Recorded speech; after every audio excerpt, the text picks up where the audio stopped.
nós vamos começar com a fala do Lindomar, contando para a plateia do que se trata, né? Olha a proposta dele nessa mesa do doutorado. E aí depois, então, a gente passa para a mesa, onde a gente vai começar a lição dos temas da mesa. Quero apresentar a professora doutora Liliane Mundinho, do PGEAC.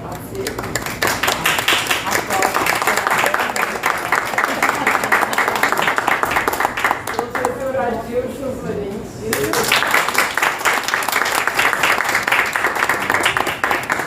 Professor Lico. Professor Narciso Teles. Então, agora eu passo a palavra ao Lindomar para começar a sua exposição. Muito obrigado, Ana Marta. Obrigado mesmo. Eu sou Lindomar, para quem sabe que sou eu, né? Ela já apresentou também. Lindomar Silva Araújo, eu sou doutorando aqui do PPGAC e eu vou apresentar a tese denominada Ensino do Teatro no Núcleo de Arte da Avenida dos Desfiles, Experiências e Saberes Docentes. Então eu falo sobre isso nesse capítulo, sobre essa entrada no Núcleo de Arte, como foi tenso. E aí eu preciso falar do programa do Núcleo de Arte para que as pessoas, quando forem ler, entendam como que é o Núcleo de Arte realmente diferenciado do Centro de Arte que existia antes. Eu falo sobre o Núcleo de Arte, apresento o Núcleo de Arte com todos os elementos que ele tem, a dinâmica, a estrutura, bem especificamente como se dá o Núcleo de Arte. E no quarto momento, eu apresento uma revisão da literatura sobre o ensino do teatro na rede pública municipal, como se desenvolve no ensino regular o ensino do teatro. Eu senti necessidade dessa revisão de literatura para fazer um comparativo, para entender como que é na rede pública regular e como que é dentro de uma unidade de extensão educacional. Eu retomo a introdução, porque na introdução eu falo de mim, da minha experiência, eu falo do meu, como que eu passei a ser professor, rever, né, como é que eu me tornei professor, quais as experiências que me influenciaram, como é que a experiência influencia a gente o tempo inteiro, experiência de vida, e como que esses saberes que a gente vai trazendo dessa vida que a gente vem transformando, vai também formando novos saberes, e esses saberes vão se transformando com a prática docente. Eu tenho as considerações finais. Eu escolhi 3 pontos para falar para vocês, porque não dá para ser a consideração final como um todo, né? O primeiro lugar é a questão da singularidade da pedagogia, e o segundo ponto é a relevância da pesquisa. E o terceiro ponto, por fim, é a relação pesquisador-pesquisa, que a pesquisa me transformou. É isso. Agradeço muito a cada um de vocês que estão aqui presentes pelo carinho, e obrigado à banca, que é generosíssima. Muito obrigado, viu?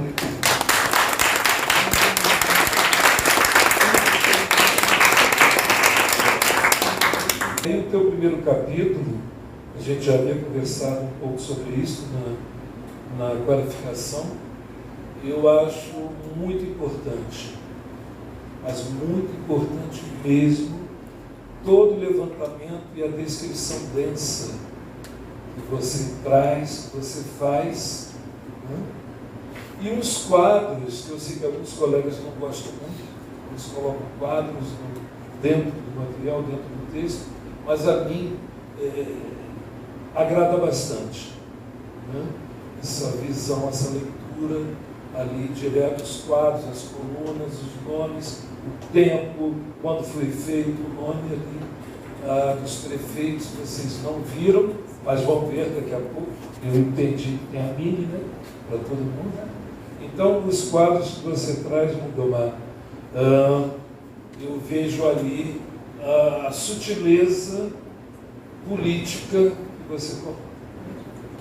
Ao colocar o nome de cada prefeito, depois as secretárias de educação, e depois, inclusive, já no último, no terceiro, as gestoras do núcleo.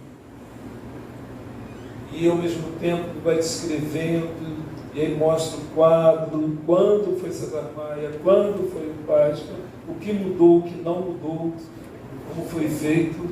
Eu acho fundamental para a gente entender que não é possível dissociar, descolar, né, em quem a gente vota e o ensino e a educação que filhos, parentes, netos vão receber. Não há como a gente alterar isso. Aqui, a pesquisa autobiográfica, né? Por que essa autobiografia ela é interessante numa perspectiva de teatro que talvez não queira habitar o espaço ficcional, ou quer habitar o espaço ficcional, ou quer se ficcionalizar em si?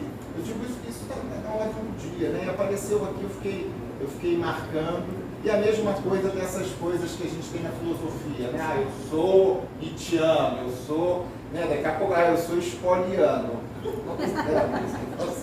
Então, talvez colocar isso em suspensão. Não é criticar aquela narrativa, mas existe uma metodologia pura de trabalhar com teatro. Né? Mesmo o livro que é especialista em teatro oprimido, provavelmente algum elemento boal foi pegando e foi organizando de uma forma, ao dar um nome, essa que tem uma estrutura, é que a gente chama de metodologia. Então, sabe, eu acho que são coisas que a sua tese me fazem pensar, porque a minha arguição sempre é assim, a partir do que a tese me mobiliza, me movimenta, né? Para dizer assim, te parabenizar. Eu acho que fazer uma tese, eu quase morri de Covid, então sei muito bem o que é escrever durante o período de pandemia, né? Então o desafio que muitas vezes se tinha uma perspectiva e aquilo é interrompido, né? E talvez a ida, e eu acho que da qualificação para cá, já que a gente teve a oportunidade, você avançou muito, seu trabalho está muito gostoso de ler. Como eu disse, pelo menos no primeiro capítulo e no último também, porque eu começo a me rever a partir das minhas colegas, que você traz as narrativas, ajuda a gente a pensar a pedagogia do teatro. Então, te parabenizo por isso. Meus comentários é muito mais para a gente pensar junto, né? Pensar a partir do material que está escrito, que para você, se for publicar, que eu acho que merece, eu não sei se a prefeitura tem, né, aquela editora, tirar um pouco isso, eu acho que marca, né? Mas como tese, ela se sustenta. O sambódromo, a passarela do samba, é a encruzilhada que parece linear, mas não é. Porque ela tem um cortejo, ela tem uma procissão, ela é processional, ela tem uma apoteose. E ela tem o setor 1. O setor 1 é aquele setor que todo mundo fica em pé, pagando R$1, nem pagando, fica lá em cima das arquibancadas. É um lugar muito, muito singular. Muito, muito. Qualquer coisa que se passe ali, brilha. Ou é apagado. Na escola eu acho que a gente viveu esses momentos, ali no apagamentos e brilhos. Na hora do carnaval, ninguém do carnaval pergunta se a escola está fazendo alguma coisa. Todo aquele material que a gente vê ali, quando não é guardado, rapidamente, está ali Dona Nancy, que tinha o melhor acervo de figurinos que eu já vi na minha vida. Nós tínhamos até o banco do Jamelão, lembra disso? E era mesmo do Jamelão, a gente catou, estava lá jogado, e verde rosa. Aí alguém falou, é o banco do Jamelão. A gente falou, guarda. E aí, é por aí, esse lugar que é muito peculiar. Acontece de tudo, mas é apagado como escola, como educação, na hora do brilho da passarela do samba. Não vai aqui nenhuma super crítica, não, vai só uma reflexão, né? Que país é esse que a gente vive que não dialoga muito com a educação, né? A gente tem essas nuances, essas complexidades.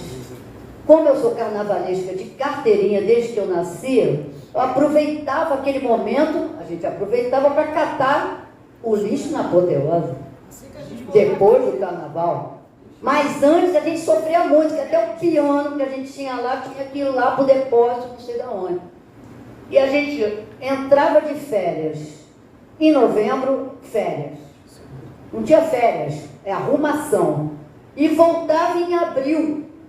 A gente ficava alocado, muitas vezes na Tia Ciata, em alguma escola, no Caluche. Era uma verdadeira carnavalização da educação. E eu ficava pensando, enquanto coordenadora que fui lá um tempo, e a gente vai fazer o que com essa produção de arte maravilhosa? A gente trabalhava todas as... Você cita no seu trabalho. Resumo, a gente vai catando esses resíduos, né, que vão ficando. E eu acho assim, para começar, não era nada disso que eu quero falar. Você precisa publicar, registrar. Como disse o Narciso, tem que publicar o livro, tem que publicar mesmo, custa o que custar, paga do seu bolso, mas publica, porque deixa esse registro, que é raríssimo. Eu li frase por frase da sua, não tese, do seu histórico, do seu documento, e a escuta da Inhamar com o seu trabalho é maravilhoso, e a sua escuta para os professores também é maravilhoso, porque quando você relata, fala ipsilíten, né? Item por item, a fala exatamente como a professora fala, é emblemático, é representativo. Qualquer professor, professora que vá falar para você, vai se sentir valorizado, porque vai saber que você está registrando exatamente o que a pessoa quer falar. O que você está propondo no seu trabalho é muito mais do que uma pedagogia do teatro. Você propõe o ensino do teatro no contexto de uma contra-pedagogia, de uma contra-hegemonia. Não no sentido kantiano do termo, né? Porque eu não sou marxista mais. Né? Eu fui marxista lá nos anos 70. Hoje eu rompi com o marxismo, porque o marxismo também é uma teoria moderna, né? Quer dizer, junto do capitalismo. Mesmo que ela faça crítica, mas ela está junto. E nós estamos em momentos de cultura, né? Porque o capitalismo não deu certo. Porque hoje a gente está vivendo uma crise da democracia, o mundo inteiro. Porque essa democracia capitalista, né, não foi capaz de dissipar as desigualdades. Quer dizer, quantos milhões de pessoas no mundo passam fome? Quantos milhões de pessoas são pobres no mundo? Quer dizer, num mundo que a alta tecnologia, né, que se produziu, se sofisticou, mas não conseguiu acabar com a pobreza. Né? Quer dizer, nós vivemos num país que a maioria das pessoas ganham R$1.400. Várias ganham 600, né? Uma bolsa, né? Não é nem um salário, né? Que vai acabar, uma bolsa para toda a vida, e nem se leva para a bolsa para justiça. Então isso é muito sério, né? Então qual é o papel da escola, quer dizer, desse cenário, né? Quer dizer, global, né? E nacional, local. Então, quando eu falo disso, porque eu já saí da escola, saí da universidade, né? Você me pergunta para mim muito claro isso. Então eu saí exatamente muito triste, né? Quer dizer, quando eu retorno depois da pandemia para a universidade, porque durante a pandemia eu tive toda essa reflexão. Né? E eu saí muito triste porque exatamente eu vejo que a estrutura, né, educacional não se modificou. Haja vista essa tese, né, este cerimonial de quê? De um tribunal da razão. Nós, os juízes, olha só onde estamos, com alto, né, um tipo machista, microfone, você o réu. Presta atenção, gente. Isso aqui é uma universidade, nessa estrutura social. Foucault é contra a escola. Você coloca Foucault odeia a escola. Né? Foucault, inclusive, odeia a escola no sentido de fazer a crítica, né? Porque por causa das vigilâncias, né? Estão presentes no sistema escolar. As disciplinas, do ponto de vista científico. Né? Porque a ciência também, né? Quer dizer, a avança se desenvolve já lá no século XIX, é para fazer valer aqui os objetivos das finalidades do capitalismo. A sessão pública foi iniciada às 14, a gente botou 14 horas. Após a exposição de cerca de 45 minutos, o candidato foi ouvido oralmente pelos membros da banca durante 2 horas. A banca, após a avaliação, considerou o candidato aprovado, tecendo os seguintes comentários. A banca destaca a qualidade do trabalho e a relevância do tema para o ensino do teatro no Rio de Janeiro e para o campo da pedagogia do teatro, e sugere a publicação. A sessão foi encerrada às 18 horas, na forma regularmente datada e assinada pelos membros da banca.